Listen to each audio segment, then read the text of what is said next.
অনেকদিন আগে ভারতীয় দার্শনিক এবং বিজ্ঞানী মহর্ষি কনাদ হাঁটতে হাঁটতে খাচ্ছিলেন। হঠাৎ তার মাথায় আসলো খাবার খেতে খেতে ছোট হয়ে যাচ্ছে। তাহলে কি পৃথিবীর সবকিছুই একসময় এভাবে ছোট হতে হতে অদৃশ্য হয়ে যাবে? এমন চিন্তা নিয়েই বিজ্ঞানী কনাদ প্রথম পদার্থের গঠন নিয়ে গবেষণা শুরু করেন।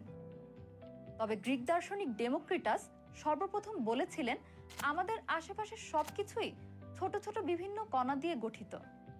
আচ্ছা, তুমি নিশ্চয়ই দেখেছো ইট একটার পর একটা বসিয়ে একটা দেয়াল বানায়, আবার অনেকগুলো দেয়াল বানিয়ে একটা রুম এবং অনেকগুলো রুম দিয়ে একটি বাসা বানিয়ে ফেলা হয়।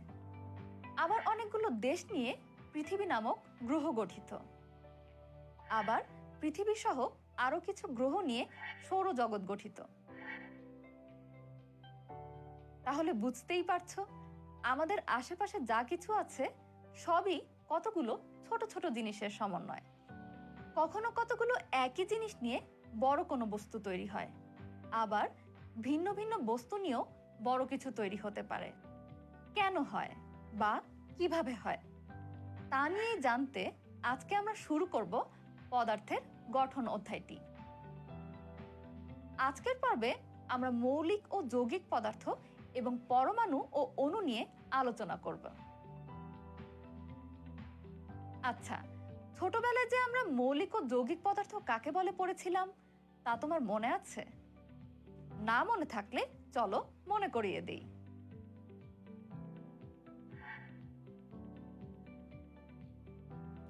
যে পদার্থকে ছোট ছোট অংশে ভাগ করলে ওই পদার্থ ছাড়া অন্য কোনো পদার্থ পাওয়া যায় না তাকে মৌলিক পদার্থ বলে, যেমন হাইড্রোজেন, সোডিয়াম।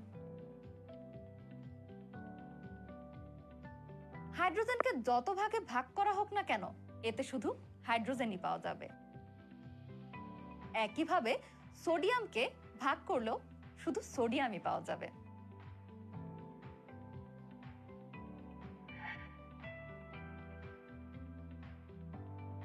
আবার যে পদার্থকে ছোট ছোট অংশে ভাগ করলে অনেকগুলো পদার্থ পাওয়া যায় তাকে যৌগিক পদার্থ বলে, যেমন পানি একটি যৌগিক পদার্থ। কারণ পানিকে ভাঙলে হাইড্রোজেন ও অক্সিজেন পাওয়া যাবে।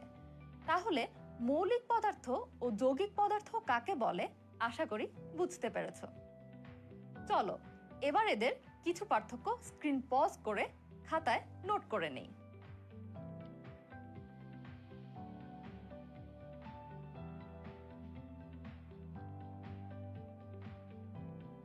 তোমার হাত থেকে কাঁচের গ্লাস পড়ে গেলে সেটি ভেঙে টুকরা টুকরা হবে। গ্লাসটির মতোই পৃথিবীর যে কোনো বস্তুই ভাঙলে ছোট ছোট টুকরায় বা কণায় ভাগ হয়ে যায়। পৃথিবীতে যত পদার্থ আছে সবই অনেক ছোট কণিকা দিয়ে তৈরি। আবার কিছু আছে যারা এতই ছোট যে এদের অণুবীক্ষণ যন্ত্র দিয়েও দেখা যায় না। মৌলিক পদার্থের এই ছোট ছোট কণাগুলোকে পরমাণু বলা হয়। যেমন আমরা যদি লবণকে অণুবীক্ষণ যন্ত্র দিয়ে দেখি, এর মধ্যে আমরা সোডিয়াম এবং ক্লোরিন পরমাণু দেখতে পাবো। এরা এতই ছোট যে এদেরকে আর ভাগ করা যায় না। তাহলে বুঝতেই পারছো, সব পদার্থের উপকরণই পরমাণু। আবার যৌগিক পদার্থের ছোট ছোট কণাগুলোকে বলা হয় অণু। যেমন হাইড্রোজেন পরমাণু ও অক্সিজেন পরমাণু মিলে তৈরি হয় একটি পানি অণু। এবার চলো স্ক্রিন পজ করে অণু ও পরমাণুর কিছু পার্থক্য দেখে নেই। পৃথিবীতে অনেকগুলো মৌল আছে। এখন পর্যন্ত বিজ্ঞানীরা মোট 118টি মৌল শনাক্ত করেছেন। আমাদের প্রত্যেক মানুষেরই একটি নাম ও সিগনেচার থাকে, যা দেখে আমরা মানুষটিকে আইডেন্টিফাই করতে পারি। তেমনি কেমিস্ট্রিতেও প্রত্যেক মৌলের একটি নাম ও সিম্বল আছে, আর এই সিম্বল দেখে আমরা এটি কোন মৌল তা আইডেন্টিফাই করতে পারি। মৌলের নামগুলো কিছু এসেছে ইংরেজি ভাষা থেকে, কিছু এসেছে ল্যাটিন ভাষা থেকে, আর কোনো মৌলের নাম সংক্ষেপে লেখা হয় ওই মৌলের প্রতীককে ব্যবহার করে। অর্থাৎ মৌলিক পদার্থের ইংরেজি বা ল্যাটিন নামের সংক্ষিপ্তভাবে প্রকাশের চিহ্নকে ওই মৌলের প্রতীক বা সিম্বল বলে। আর মৌলের এইসব সিম্বল বা প্রতীককে ইংরেজি বর্ণমালার একটি বর্ণ বা দুটি বর্ণ দিয়ে প্রকাশ করা হয়। কোনো মৌলের প্রতীক লিখতে হলে কিছু নিয়ম অনুসরণ করতে হয়।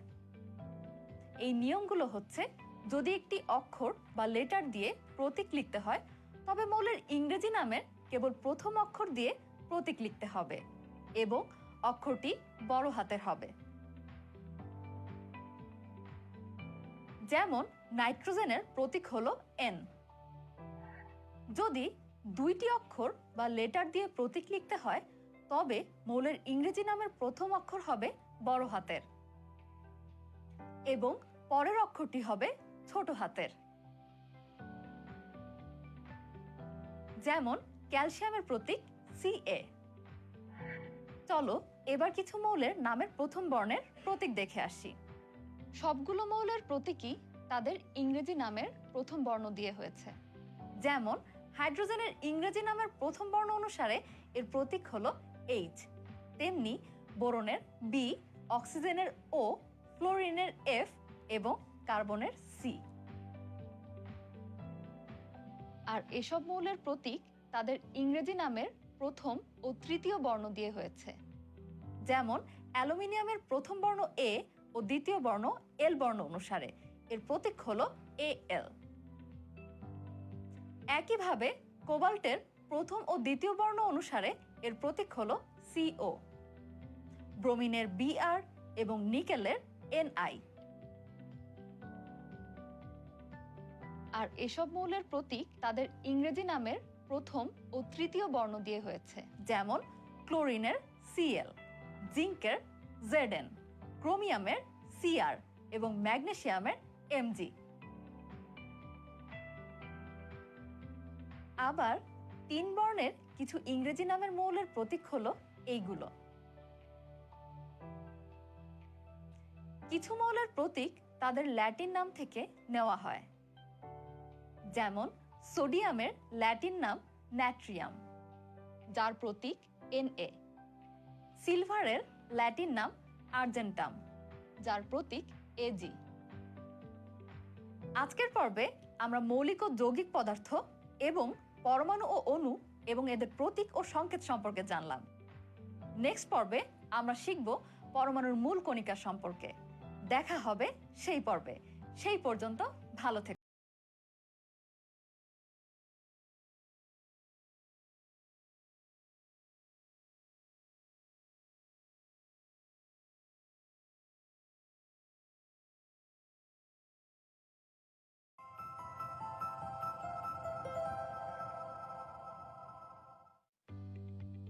হ্যালো স্টুডেন্ট, আশা করি ভালো আছো। গত পর্বে তুমি শিখেছিলে পরমাণুর মূল কণিকা সম্পর্কে। আজকে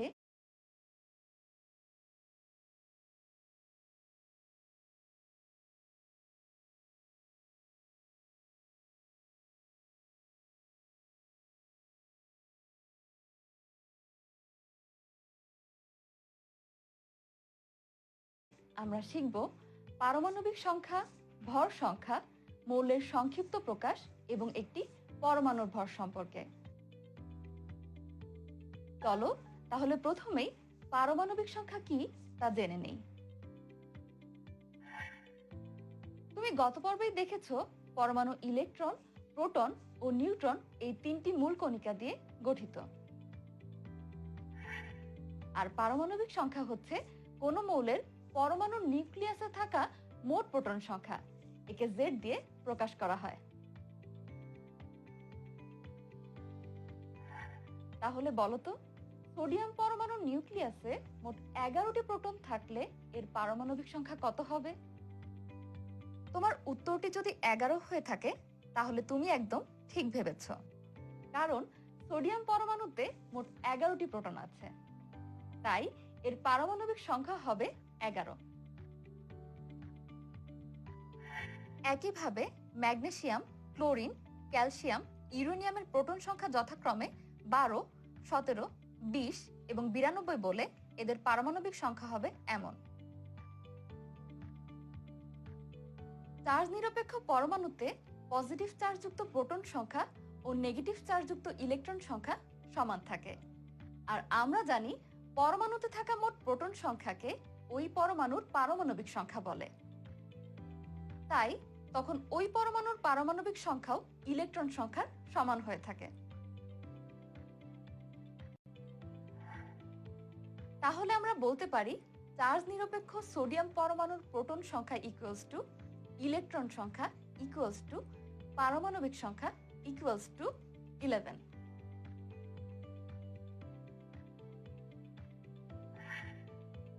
এখন মনে হয়তো প্রশ্ন আসতে পারে, কোন মৌলের পারমাণবিক সংখ্যা কত তা জানার প্রয়োজন কেন? পারমাণবিক সংখ্যা জানা প্রয়োজন কারণ মৌলের পারমাণবিক ধর্ম এর পারমাণবিক সংখ্যার উপর নির্ভরশীল, আর দুটি মৌলের পারমাণবিক ধর্ম কখনো এক হতে পারে না। প্রত্যেক মৌলেরই নিজস্ব কিছু ধর্ম আছে, যেমন ধাতব ধর্ম, অধাতব ধর্ম, পারমাণবিক ব্যাসার্ধ, আয়নীকরণ শক্তি, ইলেকট্রন আসক্তি, তড়িৎ ঋণাত্মকতা ইত্যাদি। এদেরকেই ওই মৌলের পারমাণবিক ধর্ম বলে।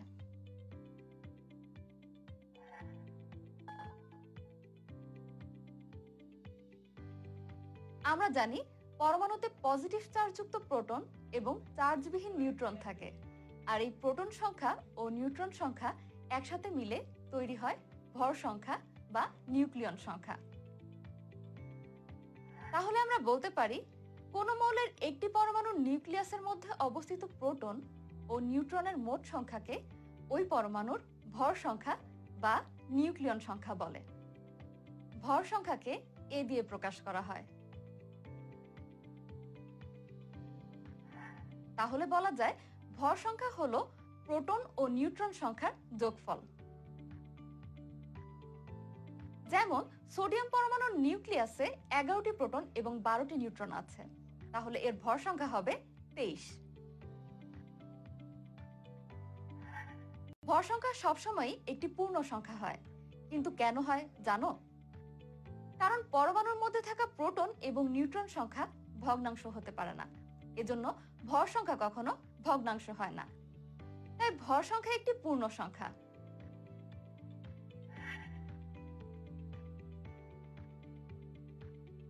আমরা জানি পরমাণুর ভর সংখ্যা হলো প্রোটন সংখ্যা প্লাস নিউট্রন সংখ্যা এবং প্রোটন সংখ্যা সমান পারমাণবিক সংখ্যা।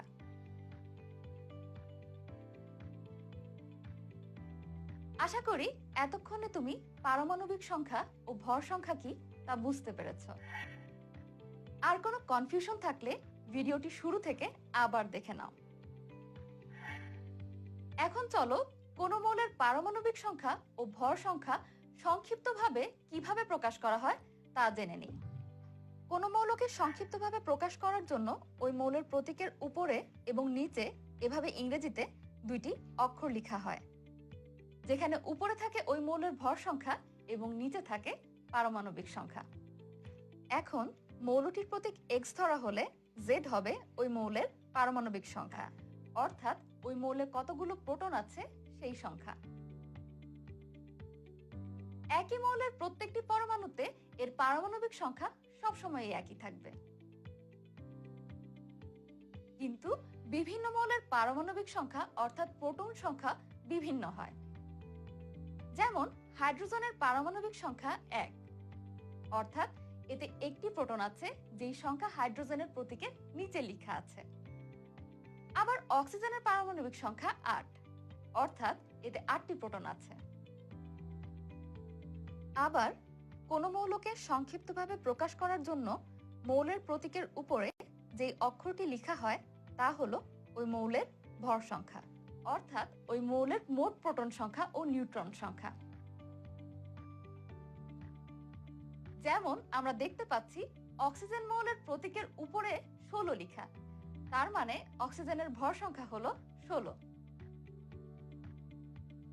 আবার কোন মৌলের ভর সংখ্যা ও পারমাণবিক সংখ্যা জানা থাকলে তুমি সহজেই ওই মৌলের নিউট্রন সংখ্যা বের করতে পারবে। মৌলের ভর সংখ্যা থেকে পারমাণবিক সংখ্যা বিয়োগ করে নিউট্রন সংখ্যা পাওয়া যায়।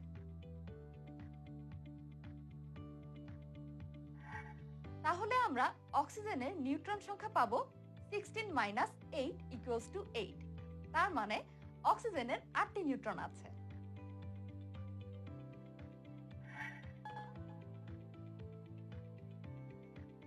ধরো তোমার কাছে অনেক পাতলা একটি খালি ব্যাগ আছে যার ভর প্রায় 0। এখন তুমি এই ব্যাগে কিছু জিনিসপত্র রাখলে। এবার তুমি একটি ওয়েট মেশিন দিয়ে ব্যাগটির ভর মাপলে। যে ভরটি পাবে তা হবে ওই ব্যাগের ভিতরে থাকা সবগুলো জিনিসপত্রের ভরের যোগফলের সমান। ঠিক তেমনি কোনো পরমাণুর ভর মাপা হয় এর ভিতরে থাকা কণিকাগুলোর ভরের যোগফল দিয়ে। কিন্তু আমরা জানি পরমাণুর এই 3টি মূল কণিকার মধ্যে ইলেকট্রনের ভর প্রায় 0। আর ইলেকট্রন ছাড়া আরো যেই দুটি মূল কণিকা থাকে তা হলো প্রোটন ও নিউট্রন। তাহলে বলো তো পরমাণুর ভর কি শুধু প্রোটনের ভরের সমান হবে, নাকি নিউট্রনের ভরের সমান হবে, নাকি প্রোটন ও নিউট্রন দুটোরই ভরের যোগফলের সমান হবে? ঠিক ধরেছ, একটি পরমাণুর ভর হবে এর প্রোটন ও নিউট্রন দুটোরই ভরের যোগফলের সমান। এ সম্পর্কে পরের পর্বে আমরা আরো ভালোভাবে জানব। আজ তাহলে এই পর্যন্তই। আজকের পর্বে আমরা শিখলাম পারমাণবিক সংখ্যা, ভর সংখ্যা, মৌলের সংক্ষিপ্ত প্রকাশ এবং একটি পরমাণুর ভর সম্পর্কে। নেক্সট পর্বে আমরা আইসোটোপ, আপেক্ষিক ভর নির্ণয় সম্পর্কে শিখব। সে পর্যন্ত ভালো থেকো।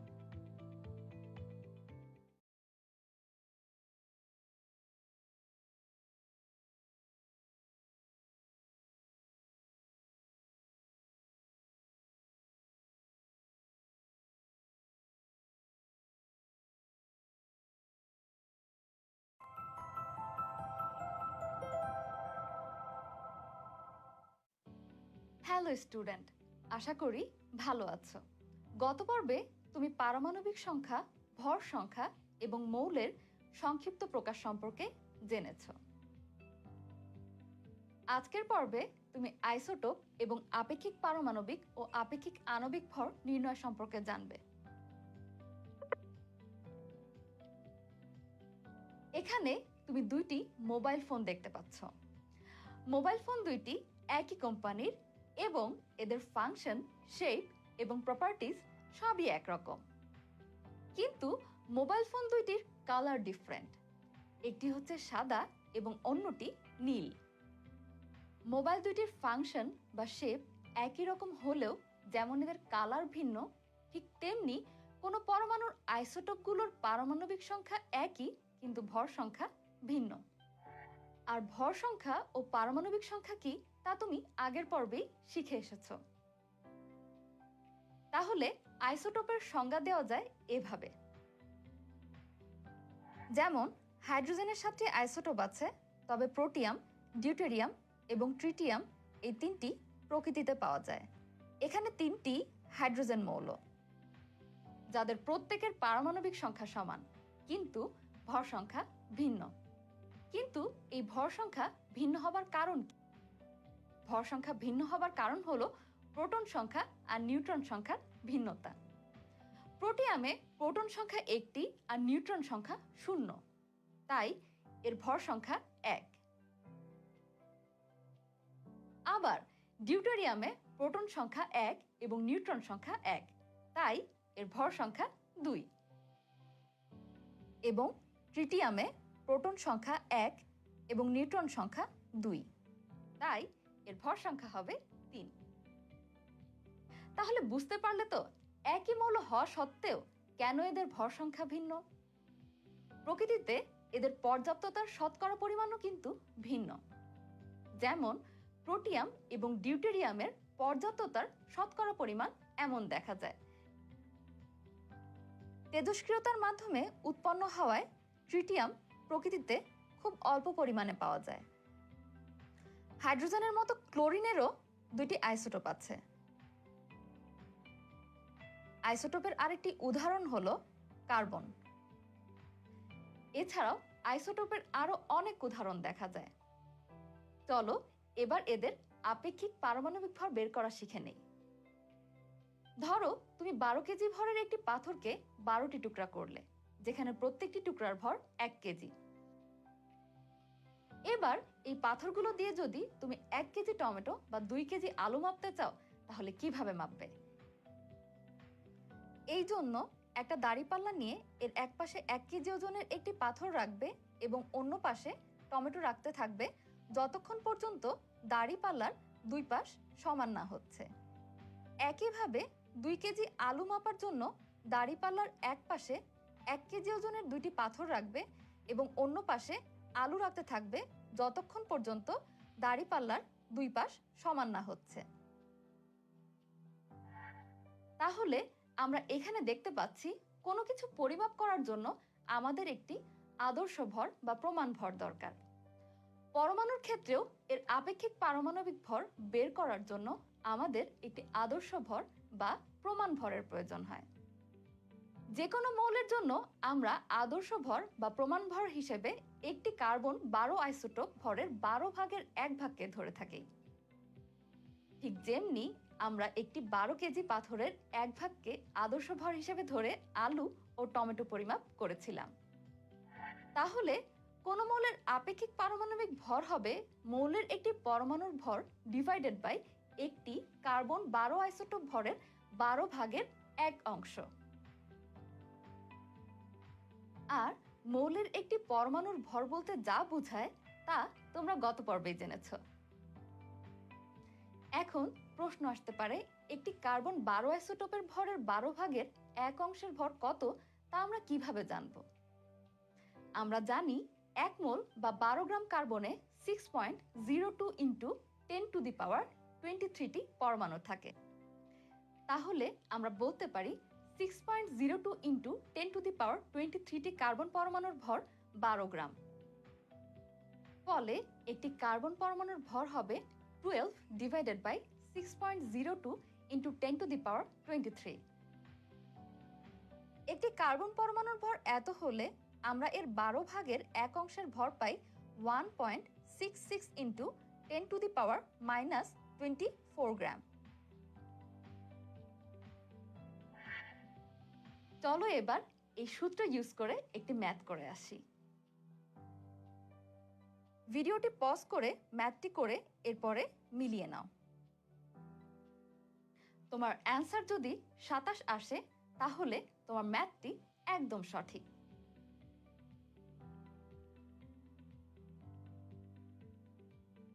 খেয়াল করে দেখবে আপেক্ষিক পারমাণবিক ভরের কোনো একক নেই, কারণ আপেক্ষিক পারমাণবিক ভর হলো দুইটি ভরের অনুপাত। চলো এখন এই আপেক্ষিক পারমাণবিক ভর থেকে কিভাবে আপেক্ষিক আণবিক ভর বের করতে হয় তা শিখে নেই। কোনো যৌগে উপস্থিত পরমাণুগুলোর আপেক্ষিক পারমাণবিক ভরের যোগফলকে ওই যৌগের আপেক্ষিক আণবিক ভর বলে। এটি বের করার জন্য কোনো মৌলিক বা যৌগিক পদার্থের অণুতে যে পরমাণুগুলো থাকে তাদের আপেক্ষিক পারমাণবিক ভর নিজ নিজ পরমাণুর সংখ্যা দিয়ে গুণ করে গুণফলগুলোকে যোগ করতে হয়। তোমার জেনে রাখা ভালো যে আপেক্ষিক পারমাণবিক ভরকে পারমাণবিক ভর এবং আপেক্ষিক আণবিক ভরকে আণবিক ভর হিসেবে ধরা হয়। যেমন অক্সিজেন অণুতে অক্সিজেন পরমাণুর আপেক্ষিক পারমাণবিক ভর 16 এবং পরমাণুর সংখ্যা 2। কাজেই অক্সিজেনের আপেক্ষিক আণবিক ভর হবে 32। একইভাবে কার্বন ডাই অক্সাইড অণুতে একটি কার্বন পরমাণু ও 2টি অক্সিজেন পরমাণু আছে এবং কার্বনের পারমাণবিক ভর 12 ও অক্সিজেনের পারমাণবিক ভর 16। তাহলে কার্বন ডাই অক্সাইডের আপেক্ষিক আণবিক ভর হবে 44। আপেক্ষিক পারমাণবিক ভরের মতো আপেক্ষিক আণবিক ভরেরও কোনো একক নেই। আজ তাহলে এই পর্যন্তই। আজকের পর্বে আমরা শিখলাম আইসোটোপ এবং আপেক্ষিক পারমাণবিক ও আপেক্ষিক আণবিক ভর নির্ণয় সম্পর্কে। নেক্সট পর্বে আমরা শিখব তেজস্ক্রিয় আইসোটোপ ও এর ব্যবহার সম্পর্কে। সেই পর্যন্ত ভালো থেকো।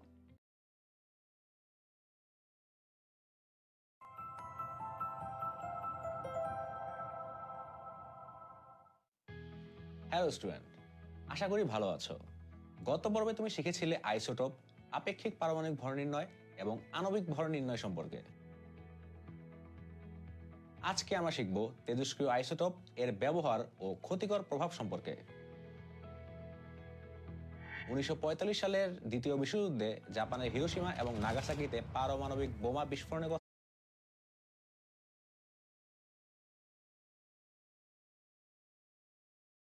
স্টুডেন্ট, আশা করি ভালো আছো। গত পর্বে তুমি শিখেছিলে আইসোটোপ, আপেক্ষিক পারমাণবিক ভর নির্ণয় এবং আণবিক ভর নির্ণয় সম্পর্কে। আজকে আমরা শিখব তেজস্ক্রিয় আইসোটোপ, এর ব্যবহার ও ক্ষতিকর প্রভাব সম্পর্কে। 1945 সালের দ্বিতীয় বিশ্বযুদ্ধে জাপানের হিরোশিমা এবং নাগাসাকিতে পারমাণবিক বোমা বিস্ফোরণের কথা তোমরা নিশ্চয়ই জানো।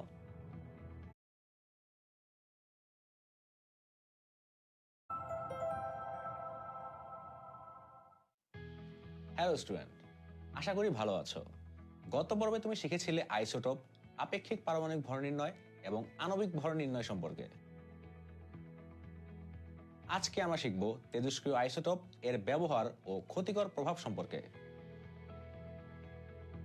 1945 সালের দ্বিতীয় বিশ্বযুদ্ধে জাপানের হিরোশিমা এবং নাগাসাকিতে পারমাণবিক বোমা বিস্ফোরণের কথা তোমরা নিশ্চয়ই জানো। এই বিস্ফোরণটা যে কতটা ভয়ঙ্কর ছিল তা আমরা সবাই জানি। আর এই বিস্ফোরণের কারণ ছিল তেজস্ক্রিয় আইসোটোপ। তেজস্ক্রিয় আইসোটোপের যেমন অনেক উপকারী দিক আছে, তেমনি এর ক্ষতিকারক প্রভাবও আছে। চলো তাহলে প্রথমে জেনে নেই তেজস্ক্রিয় আইসোটোপ আসলে কি। গত পর্বে তুমি এই 3টি আইসোটোপের কথা জেনেছো। প্রকৃতিতে এমন অনেক আইসোটোপ আছে। এছাড়াও অনেক ক্ষেত্রে ব্যবহারের জন্য কৃত্রিম উপায়ে কিছু আইসোটোপ তৈরি করা হয়। প্রাকৃতিক ও কৃত্রিম উপায়ে তৈরি আইসোটোপের পরিমাণ 1300 এর বেশি। এইসব আইসোটোপের মধ্যে কিছু হচ্ছে স্টেবল এবং বেশিরভাগই আনস্টেবল। আর এই আনস্টেবল আইসোটোপগুলো বিভিন্ন ধরনের রশ্মি যেমন আলফা, বিটা, গামা রশ্মি বিকিরণ করে অন্য মৌলের আইসোটোপে পরিণত হলে তাদেরকে তেজস্ক্রিয় আইসোটোপ বলে। আর মৌলের পরমাণুর এই ধর্মকে তেজস্ক্রিয়তা বলে। নিউক্লিয়ার বিক্রিয়ার মাধ্যমে এসব তেজস্ক্রিয় আইসোটোপ তৈরি করা হয়, ফলে আইসোটোপের পরমাণুর নিউক্লিয়াসের পরিবর্তন ঘটে।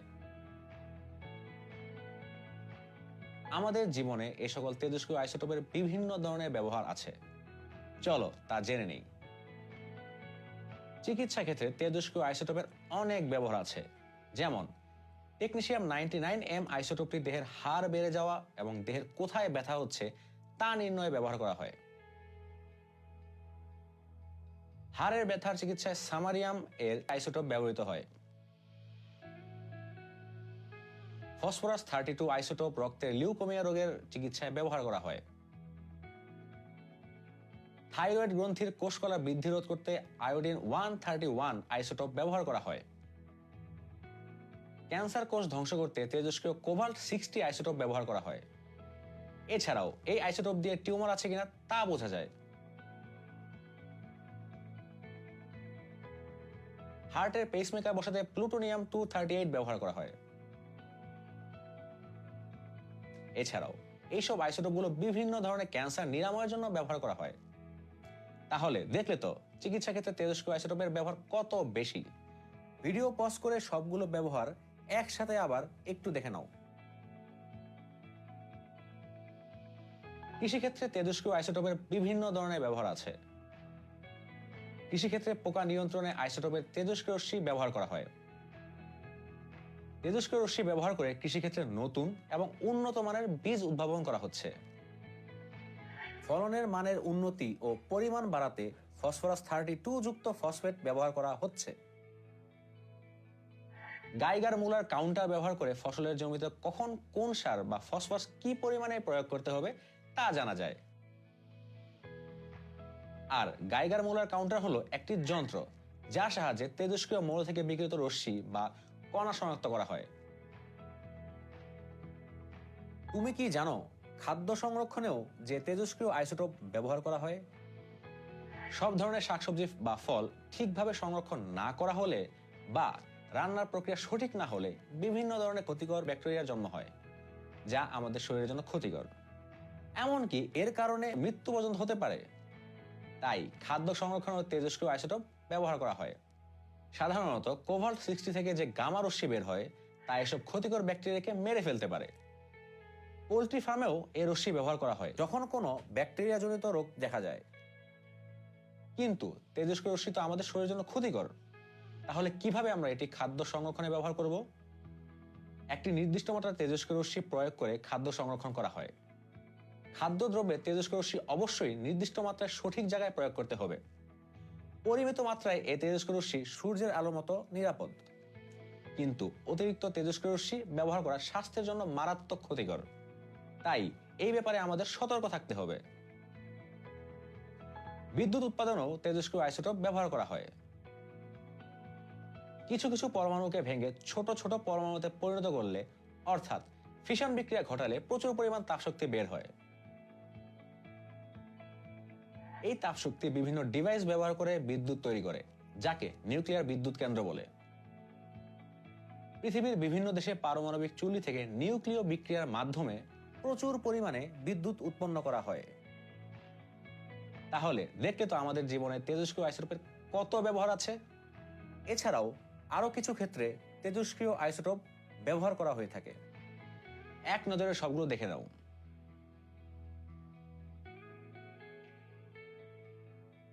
আমাদের জীবনে তেজস্ক্রিয় আইসোটোপের অনেক উপকারী দিক থাকলেও এটি ব্যবহারের কিছু ক্ষতিকর প্রভাব আছে, যা আমরা এই পর্বের শুরুতেই কিছুটা দেখেছি। তেজস্ক্রিয়তা ক্যান্সারের একটি বিশেষ কারণ। সঠিক মাত্রায় ব্যবহার না করলে তা উপকার না হয়ে অপকারের কারণ হয়ে দাঁড়ায়। কেমোথেরাপিতে তেজস্ক্রিয় পদার্থ ব্যবহার করা হয়ে থাকে, যার ফলে মাথার চুল পড়ে যায় ও বমি বমি ভাব হয়। আবার নবজাতক ও শিশুদের শারীরিক ও মানসিক পঙ্গুত্বের জন্য তেজস্ক্রিয়তা অনেকটুকু দায়ী। তেজস্ক্রিয়তার কারণে অনেক সময় আমাদের জন্য প্রয়োজনীয় ব্যাকটেরিয়া মরে যায়। নিউক্লিয় বিক্রিয়া থেকে যে নিউক্লিয় শক্তি পাওয়া যায় তা যেমন বিদ্যুৎ উৎপাদনে ব্যবহার করা হয়, তেমনি ধ্বংসাত্মক কাজে ব্যবহার করা হয়। এই অধ্যায়ের শুরুতে দেখানো হিরোশিমা এবং নাগাসাকিতে পারমাণবিক বোমা বিস্ফোরণের কারণ ছিল এই নিউক্লিয় বিক্রিয়া। তেজস্ক্রিয়তাকে সম্পূর্ণভাবে এড়ানো সম্ভব না হলেও একটু সাবধান হলে এর মাত্রাকে আমরা অনেক কমিয়ে আনতে পারি। তাই এর জন্য প্রয়োজন সচেতনতা। আজ তাহলে এই পর্যন্তই। আজকের পর্বে আমরা শিখলাম তেজস্ক্রিয় আইসোটোপ, এর ব্যবহার ও ক্ষতিকর প্রভাব সম্পর্কে। নেক্সট পর্বে আমরা শিখব পরমাণুর বিভিন্ন মডেল সম্পর্কে। সে পর্যন্ত ভালো থেকো।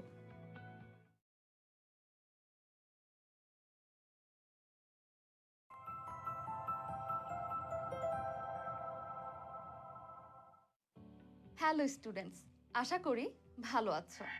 গত পর্বে তুমি শিখেছো তেজস্ক্রিয় আইসোটোপ এবং এর ব্যবহার সম্পর্কে।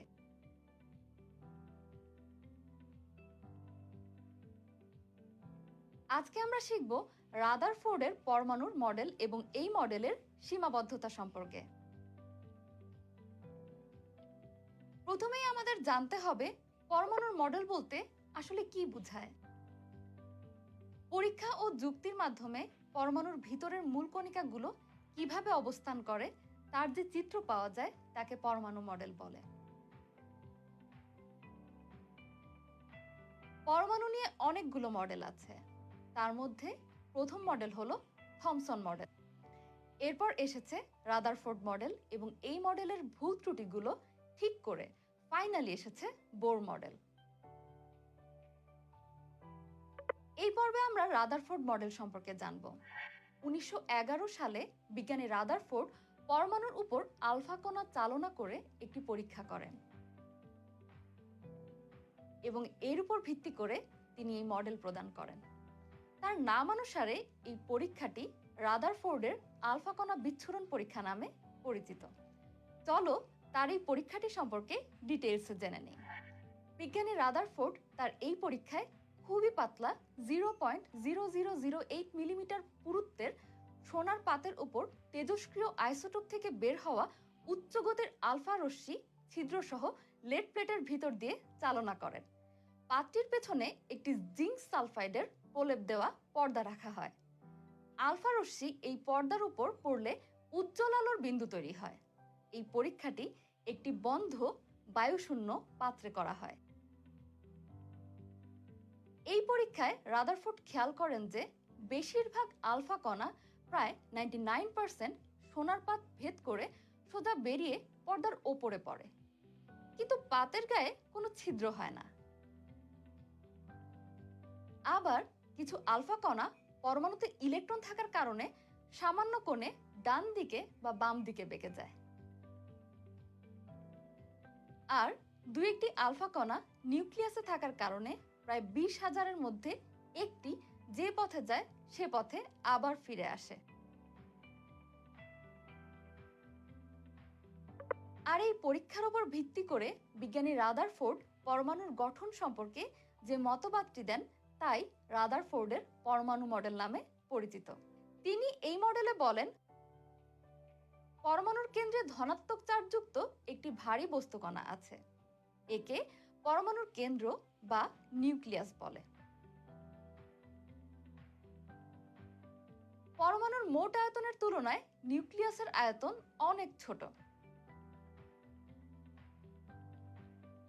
পরমাণু পুরোপুরিভাবে চার্জ নিরপেক্ষ, অর্থাৎ পরমাণুর মোট চার্জ 0। সূর্যকে কেন্দ্র করে সৌরজগতের গ্রহগুলো যেমন ঘুরতে থাকে, ঠিক তেমনি পরমাণুর নিউক্লিয়াসকে কেন্দ্র করে পরমাণুর ইলেকট্রনগুলো ঘুরতে থাকে। ধনাত্মক নিউক্লিয়াস ও ঋণাত্মক ইলেকট্রনের মধ্যে একটি স্থির বৈদ্যুতিক আকর্ষণ বল থাকে। এই আকর্ষণ বল ও ঘূর্ণনের ফলে তৈরি কেন্দ্রবিমুখী বল সমান। বল দুইটি সমান হওয়ায় পরমাণুতে নিউক্লিয়াসের আকর্ষণে ইলেকট্রন নিউক্লিয়াসে চলে আসতে পারে না, তাই পরমাণুটি স্থিতিশীল হয়।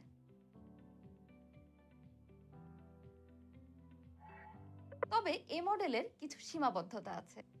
সেগুলো হলো, এই মডেলে পরমাণুর নিউক্লিয়াসকে সূর্যের সাথে ও ইলেকট্রনকে গ্রহের সাথে তুলনা করা হয়েছে, কিন্তু সূর্য ও গ্রহগুলো সাধারণত চার্জ নিরপেক্ষ। অন্যদিকে পরমাণুর নিউক্লিয়াস ধনাত্মক চার্জযুক্ত ও ইলেকট্রন ঋণাত্মক চার্জযুক্ত, তাই চার্জহীন বস্তুর সাথে চার্জযুক্ত বস্তুর তুলনা করা ঠিক হয়নি।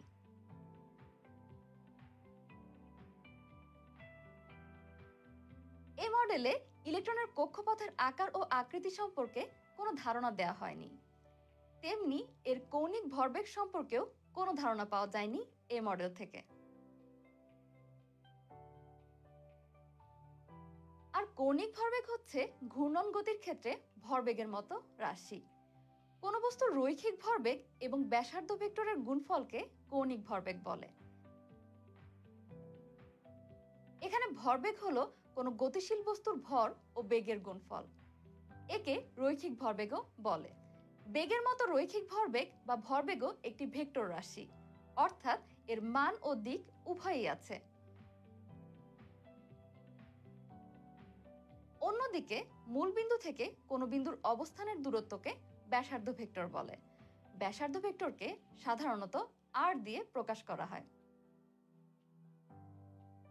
এই মডেলের সাহায্যে পরমাণুর বর্ণালীর কোনো ব্যাখ্যা পাওয়া যায় না, আর বর্ণালী কি তা তুমি সামনের একটি পর্বে জানবে। পরমাণুতে একের বেশি ইলেকট্রন থাকলে তা কিভাবে নিউক্লিয়াসকে কেন্দ্র করে ঘুরবে তার ব্যাখ্যাও এই মডেল দিতে পারেনি। ম্যাক্সওয়েলের তত্ত্ব অনুসারে ইলেকট্রন নিউক্লিয়াসকে কেন্দ্র করে ঘোরার সময় শক্তি হারাতে হারাতে একসময় নিউক্লিয়াসে পড়ে যাওয়ার কথা। অর্থাৎ এই মডেলের ব্যাখ্যা সঠিক নয়।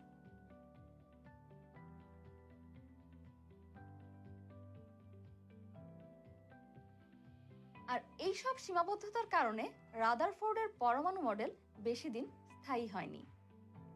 রাদারফোর্ড মডেলের সীমাবদ্ধতাগুলো ঠিক করে নতুন আরেকটি পরমাণু মডেল দেয়া হয়, যার নাম বোর পরমাণু মডেল। আগামী পর্বে এই পরমাণু মডেল সম্পর্কে তুমি বিস্তারিত জানতে পারবে। আজ তাহলে এই পর্যন্তই। আজকের পর্বে আমরা শিখলাম রাদারফোর্ড মডেল ও এর সীমাবদ্ধতা সম্পর্কে। আগামী পর্বে আমরা বোরের পরমাণু মডেল সম্পর্কে জানব। দেখা হবে সেই পর্বে।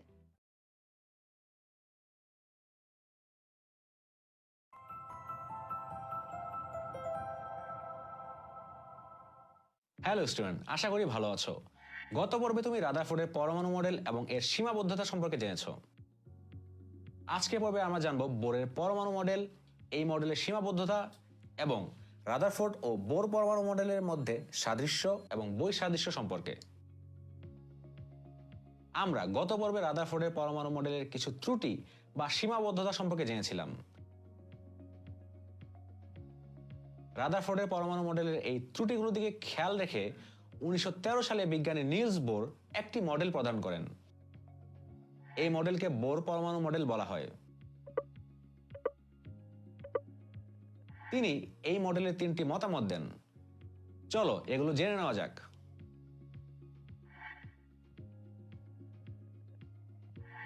পরমাণুতে ইলেকট্রনগুলো নিউক্লিয়াসকে কেন্দ্র করে বিভিন্ন কক্ষপথে ঘুরতে থাকে, যেগুলো শক্তি স্তর নামে পরিচিত।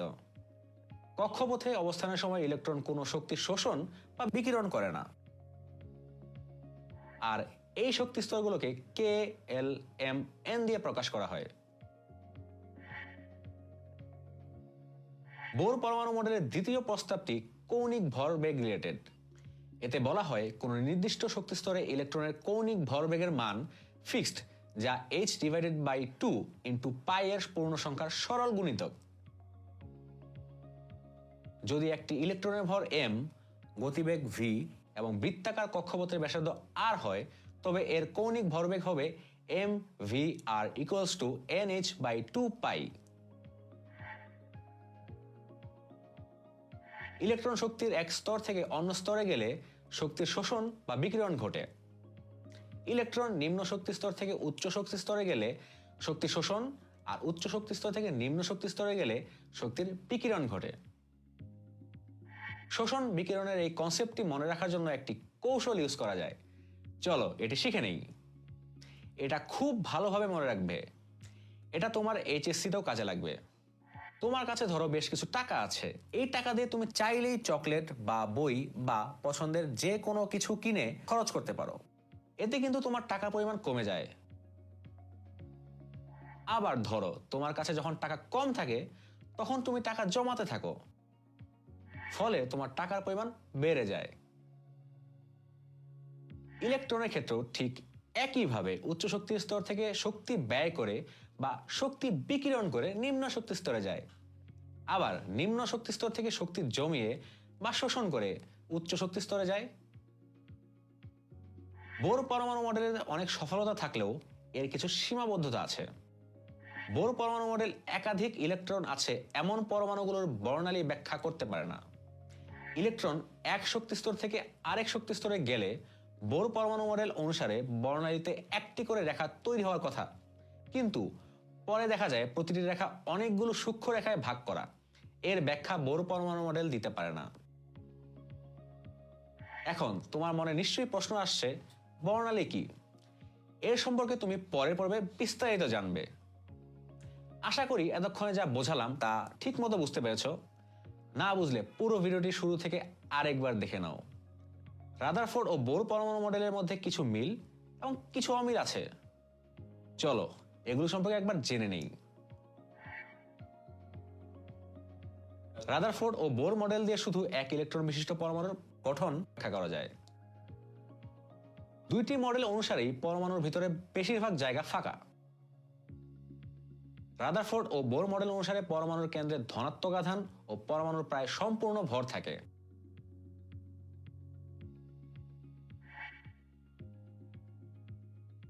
রাদারফোর্ডের পরমাণু মডেলে শক্তি স্তরের আকার ও আকৃতি সম্পর্কে কোনো ধারণা দেওয়া হয়নি, কিন্তু বোরের পরমাণু মডেলে বৃত্তাকার শক্তি স্তরের ধারণা দেওয়া আছে। রাদারফোর্ডের পরমাণু মডেলের সাহায্যে পারমাণবিক বর্ণালী ব্যাখ্যা করা যায় না, কিন্তু বোরের পরমাণু মডেলের সাহায্যে বর্ণালী সম্পর্কে ব্যাখ্যা দেওয়া যায়।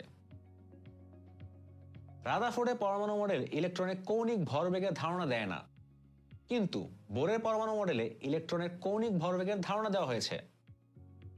শক্তি শোষণ বা বিকিরণ সম্পর্কে কোনো ধারণা রাদারফোর্ডের পরমাণু মডেলে দেওয়া হয়নি, কিন্তু বোরের পরমাণু মডেলে শক্তির শোষণ ও বিকিরণ সম্পর্কে ধারণা দেওয়া হয়েছে। এবার ভিডিওটি পজ করে রাদারফোর্ড ও বোর পরমাণু মডেলের সবগুলো পার্থক্য একবারে দেখে নাও।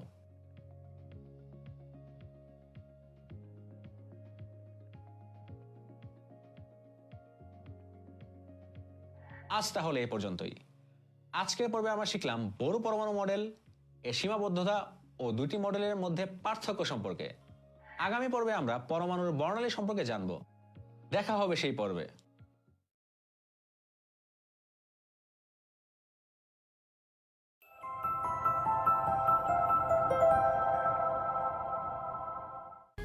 গত পর্বে আমরা শিখেছি বিভিন্ন পরমাণুর মডেল সম্পর্কে। আজকের পর্বে আমরা শিখব বিভিন্ন বর্ণালী সম্পর্কে। মিতু একদিন বৃষ্টির দিনে স্কুল থেকে বাসায়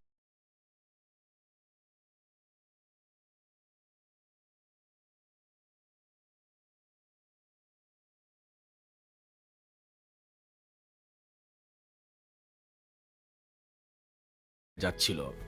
তখন সে আকাশের দিকে তাকালে অনেকগুলো কালারের কার্ভ দেখতে পায়, যা দেখে সে খুব অবাক হয়ে যায়। সে ভাবতে থাকে, এটা কি?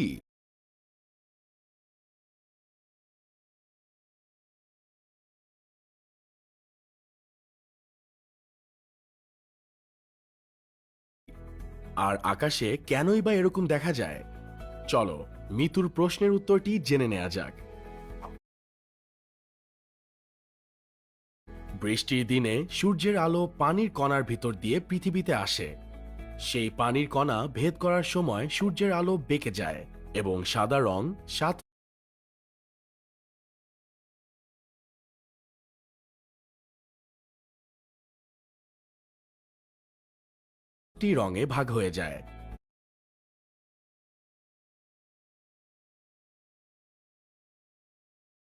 আর আকাশে এই 7টি রঙের সমাহারকে রংধনু বলে। তাহলে মিতু এই রংধনুই দেখেছিল। সূর্যের এই 7টি রং আমরা বে, নি, আ, স, হ, ক, লা এই কথাটি দিয়ে মনে রাখতে পারি। ঠিক একইভাবে যখন সূর্যের সাদা আলো কোনো প্রিজমের ভেতর দিয়ে যায়, তখন তা 7টি বর্ণের আলোতে ভাগ হয়ে বিভিন্ন তরঙ্গ দৈর্ঘ্যের আলো তৈরি করে।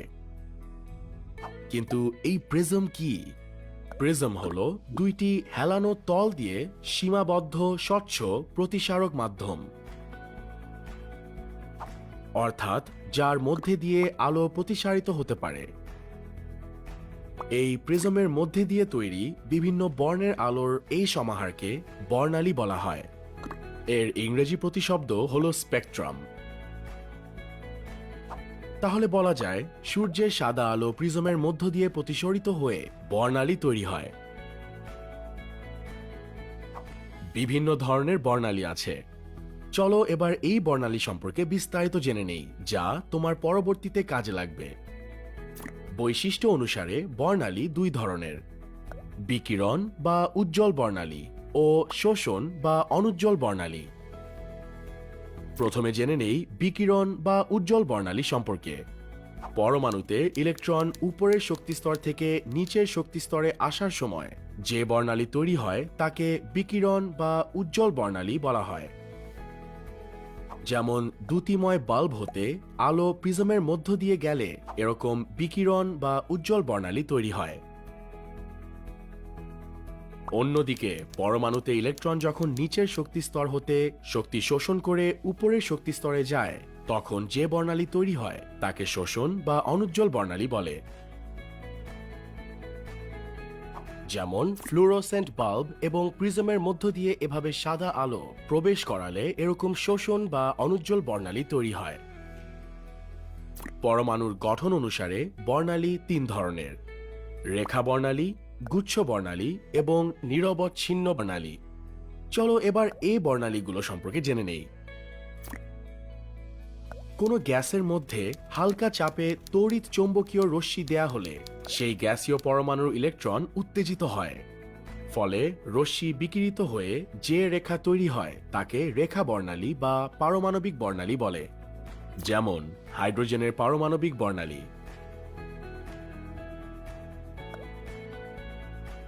আবার কোনো গ্যাসকে গরম করে তড়িৎ চৌম্বকীয় রশ্মি প্রয়োগ করা হলে বর্ণালীতে কাছাকাছি কয়েকটি গুচ্ছ রেখা দেখা যায়।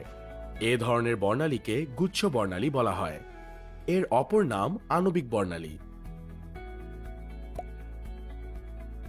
অন্যদিকে নিরবচ্ছিন্ন বর্ণালী পাওয়া যায় কঠিন বস্তু থেকে। কোনো কঠিন বস্তুকে অনেক বেশি উত্তপ্ত করা হলে ওই উত্তপ্ত বস্তু বর্ণালী নিঃসরণ করে, যাকে নিরবচ্ছিন্ন বর্ণালী বলা হয়।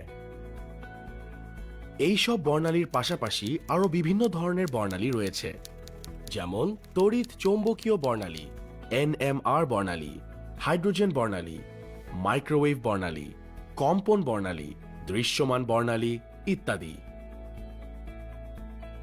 তবে এদের মধ্যে সবচেয়ে ইম্পর্টেন্ট বর্ণালী হল হাইড্রোজেন পারমাণবিক বর্ণালী।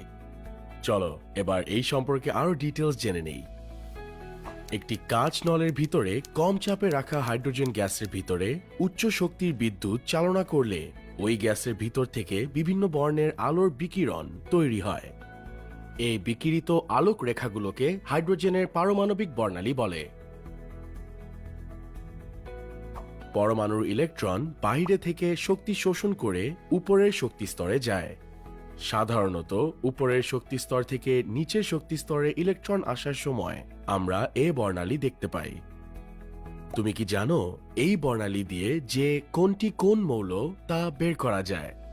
চলো তাহলে এখন জেনে নেই বর্ণালীর সাহায্যে কিভাবে মৌল শনাক্ত করা যায়।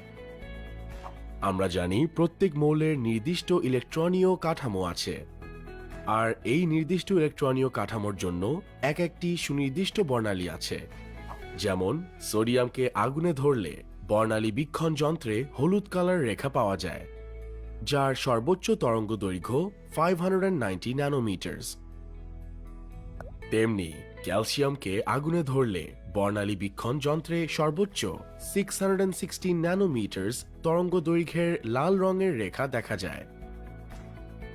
আর এই বিভিন্ন রঙের রেখা দেখেই আমরা কোনটি কোন মৌল তা শনাক্ত করতে পারি। ভিডিওটি পজ করে তুমি বিভিন্ন রঙের তরঙ্গ দৈর্ঘ্যের মান খাতায় নোট করে নিতে পারো। আজ তাহলে এই পর্যন্তই। আজকের পর্বে আমরা শিখলাম বিভিন্ন বর্ণালী সম্পর্কে। যদিও বর্ণালী সম্পর্কে তোমাদের বইয়ে বিস্তারিত কিছু নেই, তবে অন্যান্য টপিক পড়ার সময় বর্ণালীর কথা চলে আসে। তাই তোমাদের জানার জন্য এই লেসনটি। আশা করি তোমরা নতুন কিছু শিখতে পেরেছ। আগামী পর্বে আমরা অরবিট, অরবিটাল ও ইলেকট্রন বিন্যাস সম্পর্কে শিখব। দেখা হবে সেই পর্বে। সে পর্যন্ত ভালো থেকো।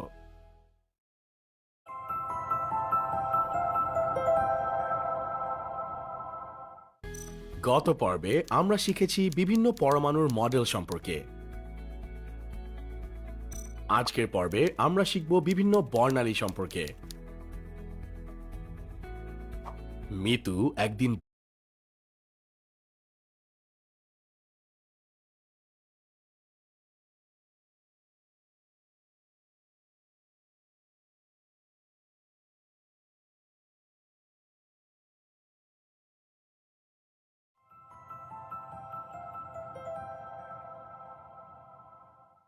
গত পর্বে তুমি শিখেছিলে বিভিন্ন ধরনের বর্ণালী সম্পর্কে। আজকের পর্বে তুমি প্রধান শক্তি স্তর বা অরবিট, উপশক্তি স্তর বা অরবিটাল ও ইলেকট্রন বিন্যাস সম্পর্কে শিখবে। সৌরজগৎ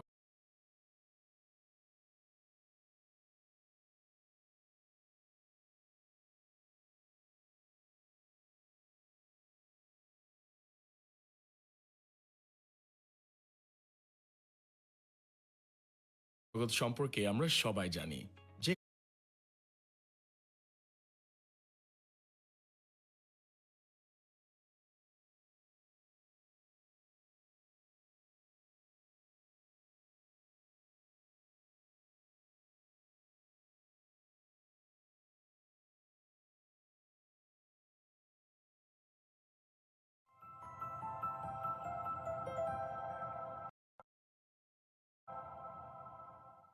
গত পর্বে তুমি শিখেছিলে বিভিন্ন ধরনের বর্ণালী সম্পর্কে। আজকের পর্বে তুমি প্রধান শক্তি স্তর বা অরবিট, উপশক্তি স্তর বা অরবিটাল ও ইলেকট্রন বিন্যাস সম্পর্কে শিখবে। সৌরজগৎ সম্পর্কে আমরা সবাই জানি যে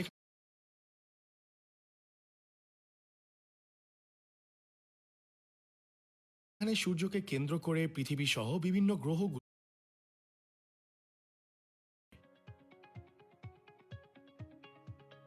আজকের পর্বে তুমি প্রধান শক্তি স্তর বা অরবিট, উপশক্তি স্তর বা অরবিটাল ও ইলেকট্রন বিন্যাস সম্পর্কে শিখবে। সৌরজগৎ সম্পর্কে আমরা সবাই জানি, যেখানে সূর্যকে কেন্দ্র করে পৃথিবী সহ বিভিন্ন গ্রহগুলো নিজ নিজ নির্দিষ্ট কক্ষপথে ঘুরতে থাকে। ঠিক তেমনি পরমাণুর ইলেকট্রনগুলোও নিউক্লিয়াসকে কেন্দ্র করে বিভিন্ন নির্দিষ্ট কক্ষপথ বা শক্তি স্তরে ঘুরতে থাকে, যা আমরা বোর পরমাণু মডেল থেকে জেনেছি। কিন্তু এই শক্তি স্তরগুলো আসলে কি? চলো তাহলে তা জেনে নেই। আমরা জানি পরমাণুর কেন্দ্রে নিউক্লিয়াস এবং তার চারপাশে ইলেকট্রনগুলো ঘুরতে থাকে। এখানে আমরা সূর্যকে নিউক্লিয়াস এবং অন্য গ্রহগুলোকে ইলেকট্রনের সাথে তুলনা করতে পারি। ইলেকট্রনগুলোও কিন্তু গ্রহগুলোর মতো একটি নির্দিষ্ট পথে ঘুরতে থাকে। তাহলে আমরা বলতে পারি পরমাণুর নিউক্লিয়াসকে কেন্দ্র করে ইলেকট্রনগুলি যে নির্দিষ্ট পথে ঘুরে সেই পথগুলিকে ওই পরমাণুর প্রধান শক্তি স্তর বলে, যাকে অরবিটও বলা হয়। একে এন দিয়ে প্রকাশ করা হয়।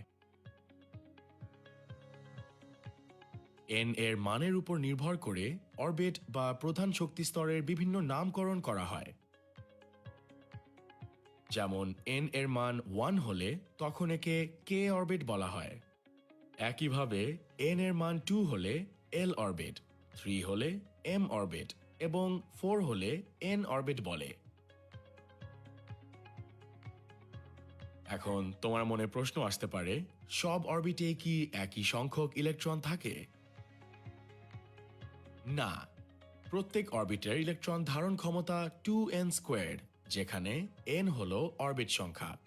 তাহলে এই সূত্রানুসারে কে অরবিটে মোট ইলেকট্রন সংখ্যা থাকে 2টি, এল অরবিটের 8টি, এম অরবিটের 18টি আর এন অরবিটের 32টি।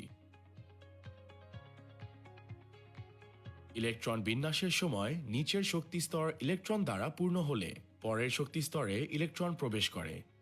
পারমাণবিক সংখ্যা 1 থেকে 18 অর্থাৎ হাইড্রোজেন থেকে আর্গন পর্যন্ত এই নিয়ম মেনে চলে।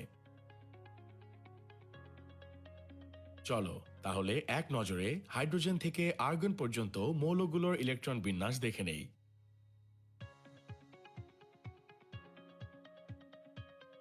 কিন্তু 19 বা তার বেশি পারমাণবিক সংখ্যা বিশিষ্ট মৌলের পরমাণুর ইলেকট্রন বিন্যাসের সময় তৃতীয় শক্তি স্তর পূর্ণ না হয়ে চতুর্থ শক্তি স্তরে ইলেকট্রন প্রবেশ করে।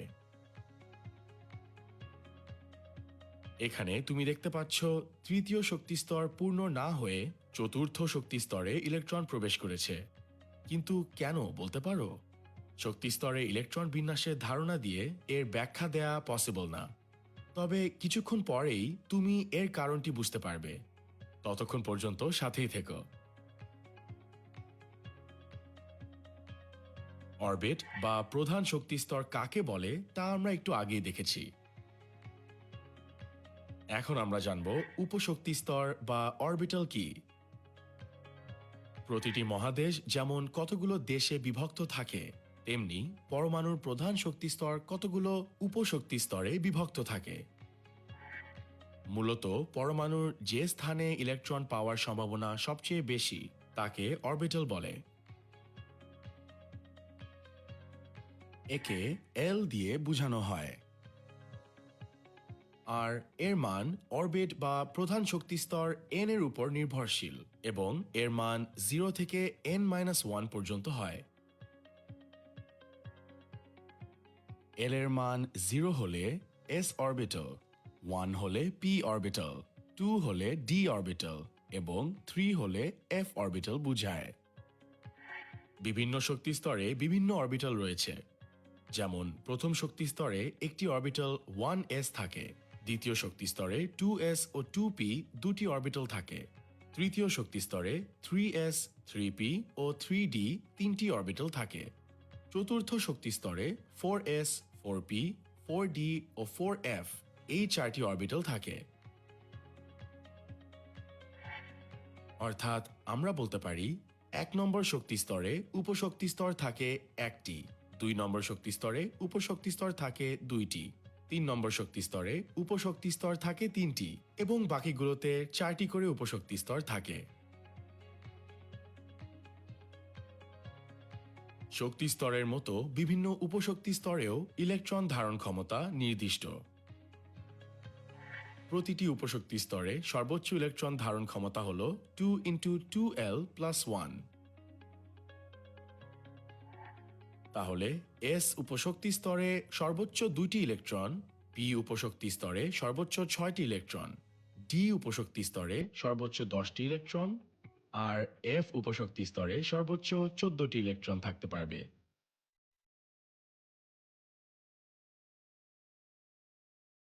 এবার চলো অরবিট ও অরবিটালের কিছু পার্থক্য ভিডিওটি পজ করে খাতায় নোট করে নেই। পরীক্ষার জন্য এটি খুবই গুরুত্বপূর্ণ।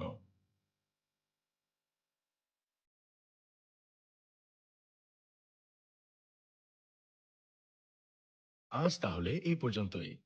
আজকের পর্বে আমরা শিখলাম প্রধান শক্তি স্তর বা অরবিট ও উপশক্তি স্তর বা অরবিটাল সম্পর্কে।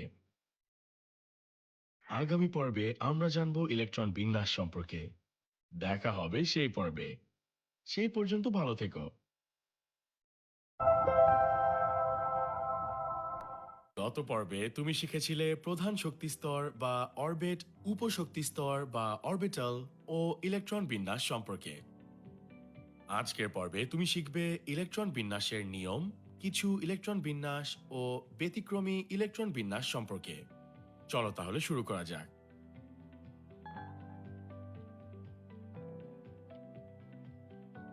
আমরা প্যারেড গ্রাউন্ডে সৈন্যদের একটি নির্দিষ্ট নিয়মে বিন্যস্ত থাকতে দেখে থাকি। এর মতোই ইলেকট্রনগুলো পরমাণুর নিউক্লিয়াসের চারদিকে থাকা বিভিন্ন শক্তির অরবিটালগুলোতে এক এক করে প্রয়োজনীয় পরিমাণ ইলেকট্রন নির্দিষ্ট নিয়মে সাজানো থাকে। আর বিভিন্ন অরবিটালে পরমাণুর ইলেকট্রনের এই সাজানোকে ইলেকট্রন বিন্যাস বলে। তুমি দেখেছো বিল্ডিং তৈরির সময় নিচ থেকে আস্তে আস্তে উপরে গড়ে তোলা হয়, আবার সিঁড়ি দিয়ে উপরে উঠতে গেলেও আগে নিচের সিঁড়িতে পা দিয়ে আস্তে আস্তে উপরের সিঁড়িতে উঠতে হয়। ঠিক একই রকম ভাবে ইলেকট্রন প্রথমে নিচের শক্তির অরবিটালে, তারপর উচ্চ শক্তির অরবিটালে যায়। প্রধান শক্তি স্তরের ক্ষেত্রে আমরা কোনটি নিম্ন শক্তি স্তর ও কোনটি উচ্চ শক্তি স্তর তা সহজেই n এর মান দেখে বের করতে পারি। যেমন লিথিয়ামের ক্ষেত্রে এর 3টি ইলেকট্রনের মধ্যে প্রথমে 2টি ইলেকট্রনের প্রথম শক্তি স্তরে প্রবেশ করে, এরপর দ্বিতীয় শক্তি স্তরে যায়।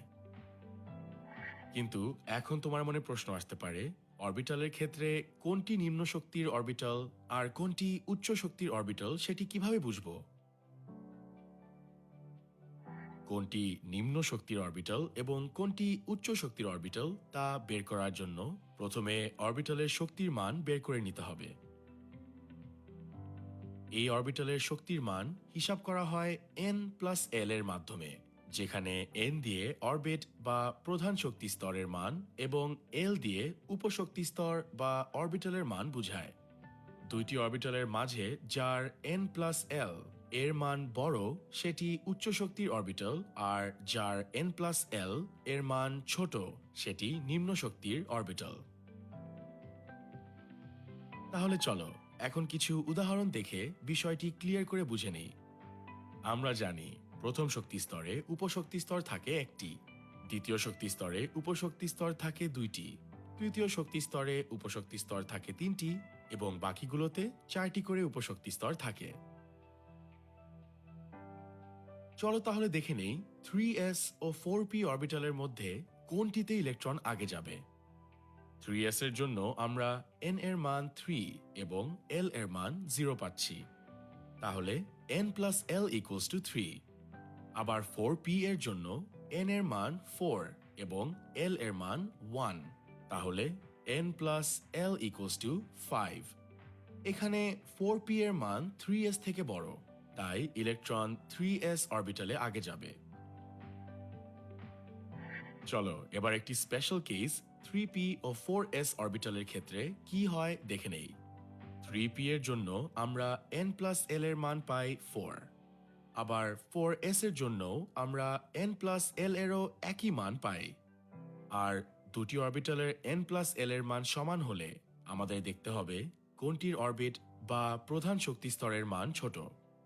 যেই অরবিটালের অরবিট বা প্রধান শক্তি স্তরের মান ছোট, ইলেকট্রন সেই অরবিটালে আগে যাবে। তাই এই ক্ষেত্রে ইলেকট্রন আগে 3p অরবিটালে যাবে। তাহলে ইলেকট্রন বিন্যাসের জন্য উপশক্তি স্তর বা অরবিটালের ধারাটি হয় এমন। ইলেকট্রন বিন্যাস বের করার সুবিধার্থে এই ধারাটি তুমি মনে রাখতে পারো। চলো একটা উদাহরণের মাধ্যমে ইলেকট্রন বিন্যাস ভালোভাবে শিখে নেই। আমরা জানি সালফারের ইলেকট্রন সংখ্যা 16টি। তাহলে সালফারের ইলেকট্রন বিন্যাস হবে 1s squared, 2s squared, 2p 6, 3s squared, 3p 4। খেয়াল করে দেখো, প্রথম শক্তি স্তর পূর্ণ করে আস্তে আস্তে ইলেকট্রনগুলো ক্রমান্বয়ে অন্য স্তরে বিন্যস্ত হচ্ছে। প্রথম শক্তি স্তরে 2টি, দ্বিতীয় শক্তি স্তরে 8টি, তৃতীয় শক্তি স্তরে 6টি ইলেকট্রন রয়েছে। এখানে তৃতীয় শক্তি স্তরে 3p6 না হয়ে 3p4 হয়েছে, কারণ সালফার পরমাণুতে মোট ইলেকট্রন সংখ্যা ছিল 16 এবং তৃতীয় শেলের বা শক্তি স্তরের p উপস্তরের জন্য 4টি ইলেকট্রনই বাকি ছিল। অর্থাৎ p উপস্তরে 4টি ইলেকট্রন বসালেই সালফারের ইলেকট্রন বিন্যাস পূর্ণ হয়ে যাচ্ছে। তাই বাকি দুটি ইলেকট্রনের জায়গা ফাঁকা রয়ে গেছে। চলো তোমার বুঝার সুবিধার জন্য আরও একটি উদাহরণ দেখে আসি। এখানে আমরা স্ক্যান্ডিয়ামের ইলেকট্রন বিন্যাস দেখতে পাচ্ছি। খেয়াল করে দেখবে এখানে 3D তে একটি ইলেকট্রন বসেছে। আমরা যদি এক টানা ইলেকট্রন বসাতাম তাহলে 3D অরবিটালে 3টি ইলেকট্রন বসতো। কিন্তু উপরের ধারা অনুযায়ী আগে 4s এ ইলেকট্রন প্রবেশ করে তারপর 3D তে এসেছে। আর এজন্যই 4s অরবিটাল পূর্ণ হয়ে বাকি ইলেকট্রনগুলো 3D তে এসেছে। আশা করি এখন নিশ্চয়ই তুমি যে কোনো পরমাণুর ইলেকট্রন বিন্যাস সঠিকভাবে বের করতে পারবে। এবার তাহলে কিছু পরমাণুর ইলেকট্রন বিন্যাস দেখে নাও এবং খাতায় নোট করে নাও। তবে কিছু মৌলের জন্য আমরা ব্যতিক্রম ইলেকট্রন বিন্যাস দেখতে পাই। যেমন আমরা জানি ক্রোমিয়ামের ইলেকট্রন সংখ্যা 24টি। তাই স্বাভাবিকভাবে ক্রোমিয়ামের ইলেকট্রন বিন্যাস এমনটি হওয়ার কথা ছিল। কিন্তু আসলে এর ইলেকট্রন বিন্যাস হলো এমন, যেখানে শেষ ইলেকট্রনটি 4s অরবিটালে না গিয়ে 3d অরবিটালে যায়। কারণ সাধারণভাবে দেখা যায় সমশক্তি সম্পন্ন অরবিটাল সমূহ অর্ধপূর্ণ বা সম্পূর্ণ রূপে পূর্ণ হলে সেই ইলেকট্রন বিন্যাস বেশি স্থিতিশীল হয়।